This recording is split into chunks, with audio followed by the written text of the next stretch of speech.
ہیں۔ یہاں ہم کچھ کام دیکھتے ہیں عورتوں کے حوالے سے کہ جن عورتوں کے اوپر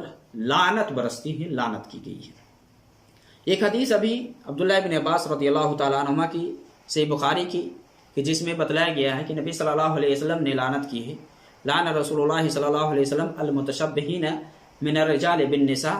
والمتشبہات من النساء بالرجال، کہ نبی صلی اللہ علیہ وسلم کی لعنت ہے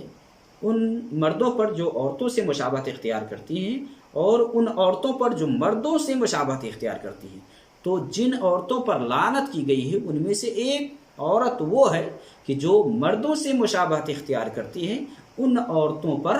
لعنت برستی ہے، لعنت کی گئی ہے۔ اسی طرح سے جو عورت اپنے شوہر کو جب اس کا شوہر بلائے، بستر پر بلائے، اگر وہ نہیں جاتی ہے، انکار کرتی ہے، تو اس عورت کے اوپر بھی لعنت ہوتی ہے۔ اب یہاں ایک چیز دیکھ لے، بلا وزر اگر شوہر بلائے نہیں جائے، وزر ہے،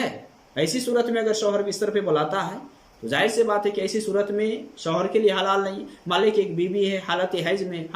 میں جمع حرام ہے، یہ جائز نہیں ہے، تو ایسی صورت میں اگر وہ انکار کرتی ہے تو الگ بات ہے۔ لیکن اگر کوئی عذر نہیں ہے، بلا عذر کوئی مسئلہ نہیں ہے، لیکن شوہر اپنے پاس بستر پر بلاتا ہے پھر بھی بیوی انکار کرتی ہے، شوہر ناراض ہو کر کے رات گزارتا ہے، تو صبح تک فرشتے کی لعنت ہوتی ہے۔ ایسی عورتوں پر فرشتے کی لعنت ہوتی ہے کہ جن کے شوہر بستر پر بلاتے ہیں اور وہ نہیں جاتی ہیں۔ دیکھیں حدیث ہے، آپ صلی اللہ علیہ وسلم نے یہ بیان فرمایا، یہ حدیث صحیح بخاری اور مسلم کے اندر ہے کہ اذا دعا الرجل امرأته الى فراشه فابت فبات غضبان علیہ، کہ ایک شوہر اپنی بیوی کو بستر پر بلاتا ہے تو وہ انکار کرتی ہے تو وہ غصے کی حالت میں رات گزارتا ہے شوہر۔ آپ صلی اللہ علیہ وسلم نے فرمایا لعنت ہو حل ملائکہ، فرشتے اس کو لعنت کرتے ہیں حتیٰ تصبح، یہاں تک کہ وہ صبح کر لیتی ہیں۔ تو یہ عورت دوسری قسم ہے۔ پہلے قسم مردوں سے مشابہت اختیار کرنے والی عورتوں پر لعنت ہوتی ہے۔ اسی طرح سے جس عورت کے شوہر بستر پر بلائے، کوئی عذر نہیں ہے، پھر بھی وہ نہیں جاتی ہے، ناراض ہو کر کے شوہر رات گزارتا ہے، ایسی عورت پر بھی اللہ کی لعنت ہوتی ہے۔ فرشتے لعنت کرتے ہیں، لعنت حل ملائکہ حتیٰ تصبح، یہاں تک کہ وہ صبح کر لیں۔ اسی طرح سے جس عورت کے اوپر لعنت ہوتی ہے یا لعنت کی گئی ہے کہ اگر کثرت سے وہ قبرستان جاتی ہے زیارت کے لیے، تو یہ ملعون عمل ہے، یہ ملعون فعل ہے۔ کبھی کبھار اگر زیارت کے لیے جاتی ہے، اپنے اوپر کنٹرول رکھتی ہے، صبر و تحمل کا مظاہرہ کرتی ہے، روتی دھوتی نہیں ہے، تو وہ جا سکتی ہے۔ بہت سارے علماء ہیں جو بالکل سرے سے منائی کرتے ہیں کہ عورت کے لیے تو جانا حرام ہے، جائز نہیں ہے نا، لیکن کبھی کبھار اگر جائے، وہ کنٹرول رکھتی ہے تو زیارت کے لیے، اور زیارت کا مقصد کیا ہے کہ جا کر کے وہاں مردوں کے لیے جو مدفون ہیں ان کے لیے دعا کرے، استغفار کے لیے، یا رفع درجات کے لیے، درجات بلندی کے لیے، یا آخرت کو یاد کرنے کے لیے وہاں جائے۔ یہ ہے جیسا کہ نبی صلی اللہ علیہ وسلم نے فرمایا انی نہیتکم عن زیارت القبور فزوروها فانها تذکرکم الآخرہ، کہ میں تمہیں آخرت قبروں کی زیارت سے روکا تھا، لہذا آپ قبروں کی زیارت کے لیے جایا کرو، یہ آخرت کو یاد دلاتی ہے۔ تو کثرت سے جو قبرستان جاتی ہے اس کے اوپر لعنت ہے۔ اب یہاں دیکھیے قبرستان کیا، یہ تو درگاہ پہ جاتی ہے، حاضری دیتی ہے، وہاں نمائش کرواتی ہے بن سمر کر کے، وہاں کوئی آخرت کو یاد نہیں کرتی، وہاں یا آخرت کو یاد کرنا نہیں ہوتا، وہاں تو جا کر کے قبر والوں سے مانگنا ہوتا ہے، وہاں جا کر کے کنٹیکٹ کرنا ہوتا ہے۔ یہ تو زنا کے اڈے بنے ہوئے آج کل، ابھی کے جو یہ مزارات بنے ہوئے ہیں، یہ جو مزارات لوگ درگاہ بنائے ہیں نا، یہ سب زنا کے اڈے ہیں۔ یہاں جا کر کے کھلے عام زنا کرتی ہیں عورتیں، یہاں بچے دیتے ہیں، لوگ کہتے ہیں کہ بچے بڑے تون والے ان سے جا کر کے زنا کرتے ہیں اور بچے دیتے ہیں، اور کہتے ہیں کہ مزار والوں نے بچہ دیا ہے۔ تو یہ جو ابھی عورتیں کرتی ہیں نا، نمائش کرواتی ہیں، یہ مزاروں اور درگاہوں کے پاس جو جاتی ہے، یہ تو اس کے لیے ہے ہی نہیں، جائز ہے ہی نہیں۔ عام قبرستان میں آپ جائیں نا، جہاں آپ کے خاندان والے، آپ کے ماں باپ، یا جہاں اس طرح کے درگاہ یا مزارات نہیں بنے ہوئے، وہاں جائیں، تاکہ جو قبرستان جانے کا جو مقصد ہے وہ حاصل ہو، مرنے والے کے لیے دعا استغفار کرے اور آخرت کو یاد کرے۔ لوگ دور دور سے سفر کر کے جاتے مزار کے پاس، تو یہ صحیح نہیں ہے۔ تو یہ عمل کہ کثرت سے جو قبرستان جاتی ہے، زیارت کے لیے جاتی ہے، اس کے اوپر لعنت ہے۔ نبی صلی اللہ علیہ وسلم کی حدیث ہے ابو ہریرہ اس حدیث کے راوی ہیں، آپ صلی اللہ علیہ وسلم سے وہ بیان کرتے ہیں ان رسول اللہ صلی اللہ علیہ وسلم لعن زوارات القبور، جو کثرت سے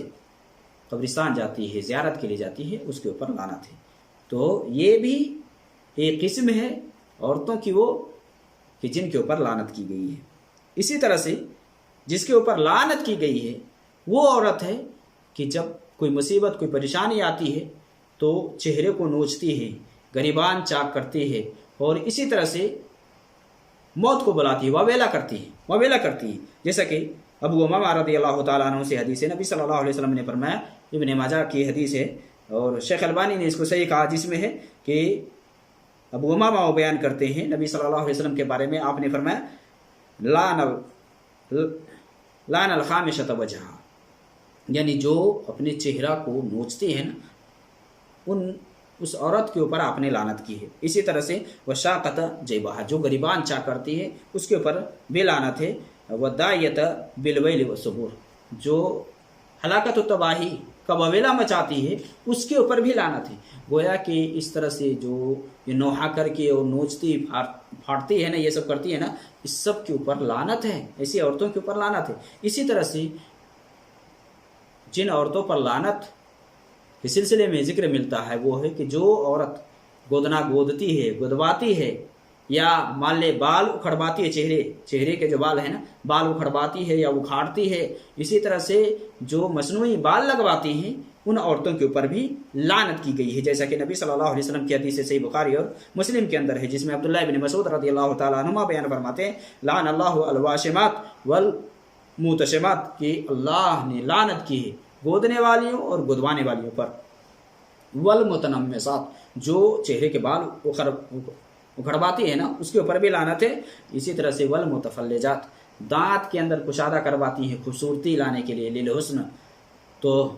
یہ بھی ملعون، یعنی اللہ کی جو تخلیق ہے، اللہ نے جو پیدا کیا ہے اس کے اندر تبدیلی ہے، چینجنگ ہے۔ حدیث کے اندر ہے نا المغیرات خلق اللہ رب العالمین کی تخلیق میں تبدیلی کرنے والی ہیں، ان کے اوپر لعنت ہوتی ہے۔ تو جو گودنا گودتی ہے، گودنا گودواتی ہے، جیسا کہ دوسری حدیث کے اندر ہے نامسات والمتنمسات، یعنی جو گودنا گودتی ہے اور کیا نام ہے بال اکھاڑتی ہے اور کھڑواتی ہے، یعنی ایک تو ہے کہ واشمات ہے،